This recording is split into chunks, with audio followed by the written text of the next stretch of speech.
dans ce que nous appelons le service de Dieu, ce peut être encore notre propre ardeur, notre propre enthousiasme, notre propre énergie qui ont la place, et non pas cette énergie et cette vitalité de l'Esprit de Dieu, qui seuls peuvent servir Dieu. Je ne prétends pas cependant que lorsque le Saint-Esprit se saisit de nous, nous ne nous donnions pas entièrement aux choses que nous faisons. Seulement, nous ne serons plus nous-mêmes. La source est le centre de tout. Il est vrai que si le Saint-Esprit se saisit de nous, il se servira de nous entièrement. Le Seigneur demande de nous que tout ce que nos mains trouvent à faire, nous le fassions de tout notre cœur. Le Seigneur demande que nous le servions de toute notre force, de toute notre pensée, de tout notre cœur, oui. Mais le Saint-Esprit doit avoir la responsabilité de diriger, d'inspirer, de gouverner. Sinon, tout serait vain. Et nous serions trompés en essayant de servir le Seigneur par nos propres forces. Nous ne verrions alors aucun résultat vital. La question est, où est la source des choses? En nous-mêmes ou en lui? Est-elle de Dieu ou vient-elle simplement de notre propre jugement, de ce que nous croyons être pour Dieu? C'est là que notre intelligence a besoin d'être éclairée. Et c'est là que les choses doivent être à leur place. Cette vie naturelle ne peut pas arriver à Dieu et par conséquent, elle ne pourra jamais nous amener à la maturité spirituelle.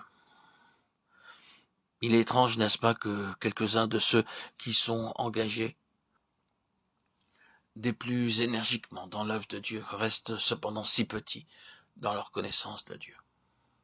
Notre propre âme ne nous amènera jamais à la maturité spirituelle, à une connaissance réelle et véritable de Dieu.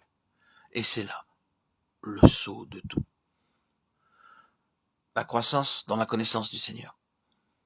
Il ne sera pas question à la fin de savoir combien de travail j'ai accompli, combien j'ai été sincère et sérieux. La seule chose qui importera, ce sera dans quelle mesure et ce que je connais le Seigneur. Est-ce que je le connais comme il me le demande de le connaître? De combien ai-je grandi dans la connaissance du Seigneur? De combien mon intelligence spirituelle s'est-elle augmentée? Voilà la chose qui importe. Et cela, c'est une question de vie divine.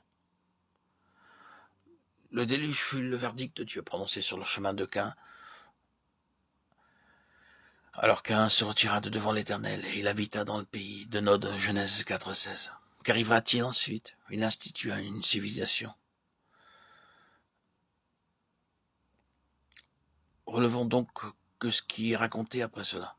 Nous trouvons des villes, des commerces, des arts, des industries, tout cela venant de Caïn, tous les aspects variés de la vie humaine. Caïn édifia une civilisation, il produisit un monde selon sa propre nature, une vie naturelle, une vie de l'âme, un monde de l'âme, ce qui n'était pas venu de Dieu, mais de lui-même. Et le déluge fut le verdict porté par Dieu sur ce chemin de Caïn, ce monde de la gloire naturelle, du fruit de l'homme en dehors de Dieu. Nous voyons ainsi que la loi de la vie opère, non pas dans cette ligne, qui est le chemin de la mort, mais dans une autre ligne, à travers le déluge, et de l'autre côté du déluge, sur une base de résurrection.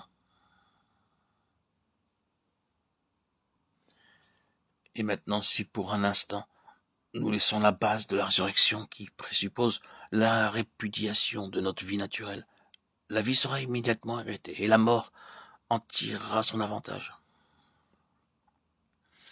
Il nous faut reconnaître une fois pour toutes ce que nous avons fait de notre propre nature et de la base de cette nature, qui a été entièrement mise de côté, comme base de notre espérance, de notre confiance, de notre assurance, de notre attente. Et cependant, combien long est ce conflit terrible que nous avons à livrer contre notre propre nature pour en arriver à cette position.